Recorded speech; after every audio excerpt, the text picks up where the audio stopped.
is Jack Pandai with another Devlog of Vecho Fights. Today I'm gonna be talking about the game's progress so far. Getting its story mode. And by the way, this is the Vecho Fights Alpha build is finally out.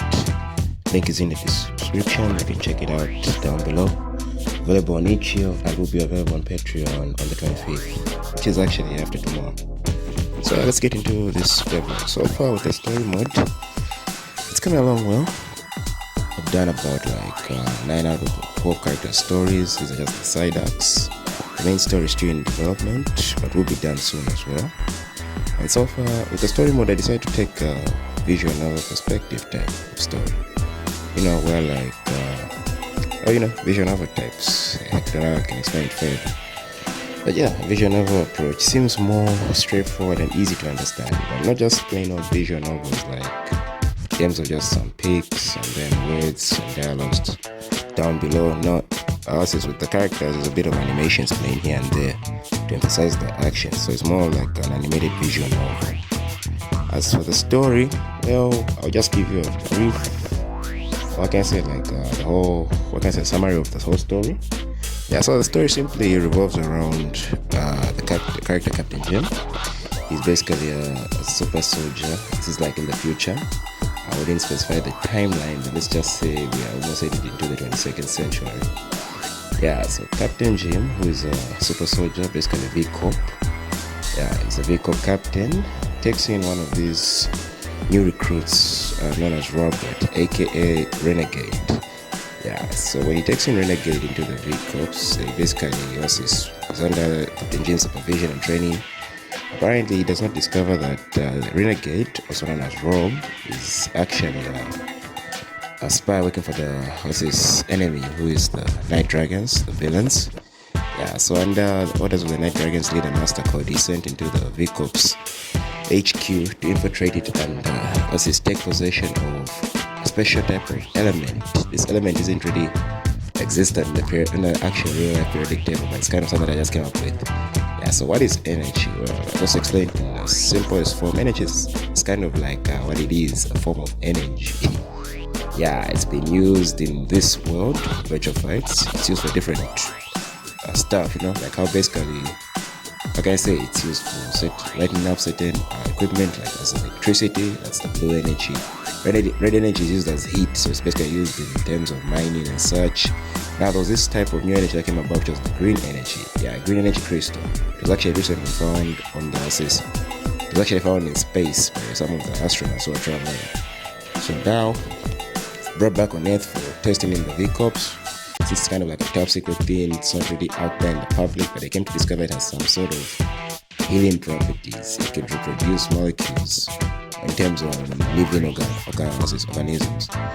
Yeah, it could basically reproduce cells, if you want to put it in that way.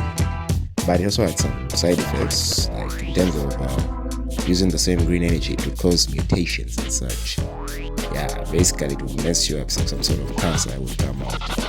So when Renegade gets into the V-Corps, it disguises as Rob. He basically just starts to interact with people, find out where things are.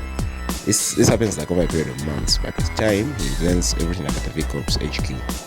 And then he finally informs the Night Dragons leader Master Code about this is where the green energy is located and what it could be used for. And then there they devise a plan that's basically that was going to be used to break through the base, since it's a top security facility. It's not one of those where you just walk in and all that. So this is where now the character Lee, or General Lee, comes in. I actually did a video, should have been last year, where Lee was talking to Master Code about how they're going to infiltrate into the V-Corps base. Then basically he gave a suggestion of where they would need some sort of super meta-humans.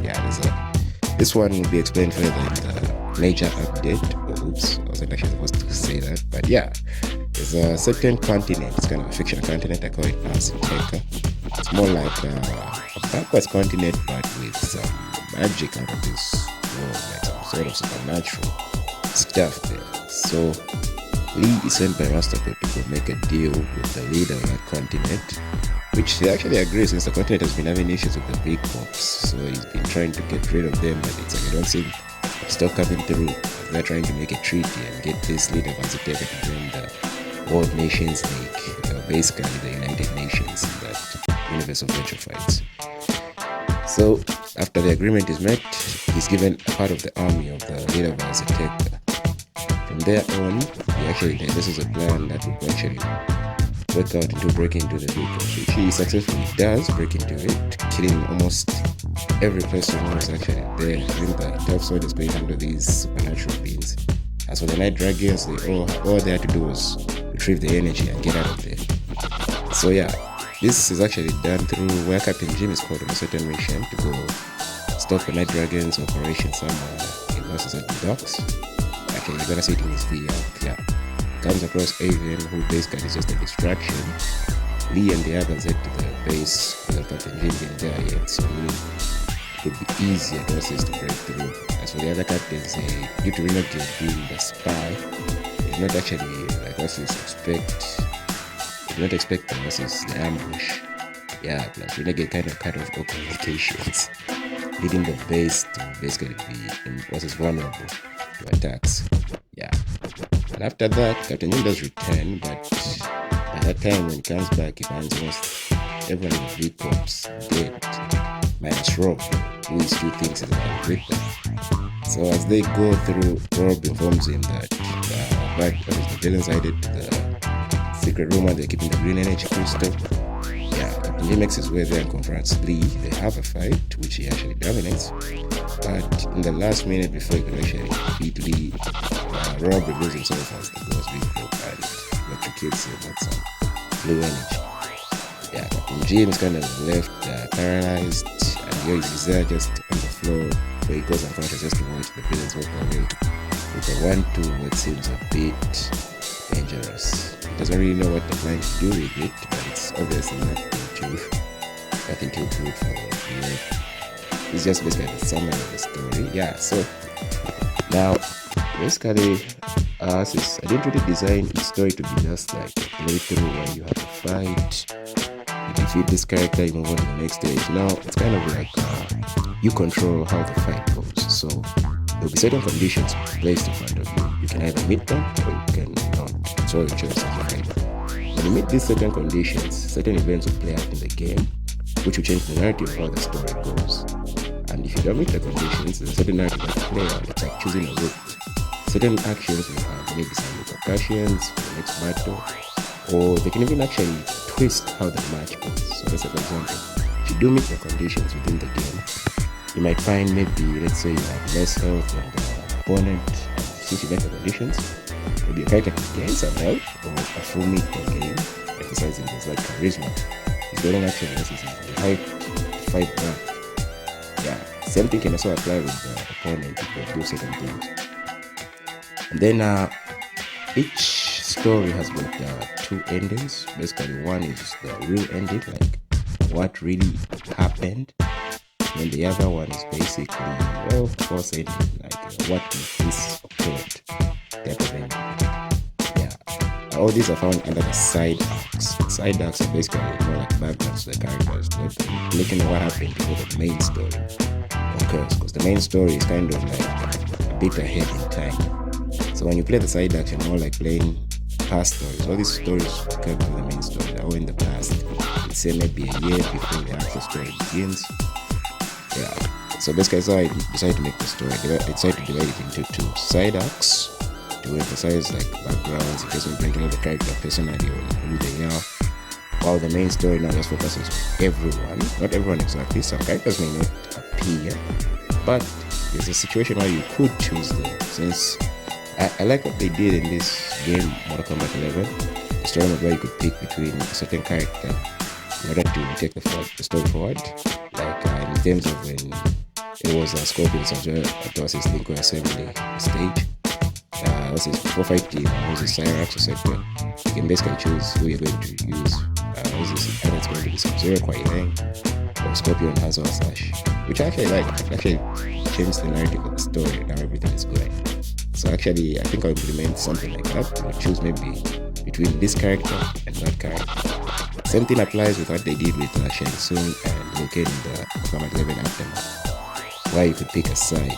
Now, not just to, I wouldn't say I'm going to make it like how they did it, like you just pick a side and the endings play. No. What I was thinking was, there's a part in the main story, I'm gonna spoil it, I'll tell you who I know.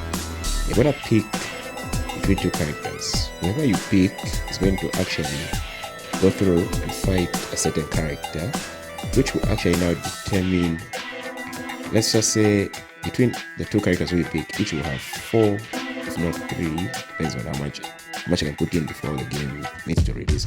There might be like 3 endings for each character, which means there'll be a total of 6 endings. Out of the 6, only 1 is the real ending to the game. The rest of the 5 are all false. So this will actually give you, what can I say, a deal to have replayability, so you could like try the game over and over until you find the right ending. If you're not dedicated to this, I'm not saying if you are dedicated to the game. Yeah, so 6 endings in the main story, and only 1 is real. The other 5 might be false. Yeah, but this will also apply to there's a certain character who carries that true ending. The other one might only have false endings, but they're just kind of like perspective. Some might even give you a hint into where the game will go in the near future, but it's not actually what occurred. Yeah, so I'm guessing now I can conclude this Devlog here. I just wanted to let you guys know what's going on in the game. Right now it's the story mode. Like I said, 9 stories have been made, only 3 more to go. And yeah, today, this is the 23rd of April. If you guys are interested, you can head on to my ep2 page. Link is in the description. And get the latest alpha build. It's actually cheap, very affordable, not too pricey. So $700. It's just $7.50. My bad, $7.50. It's actually that cheap. You get it, enjoy. All characters are in, all arenas are in, all game mechanics are all in.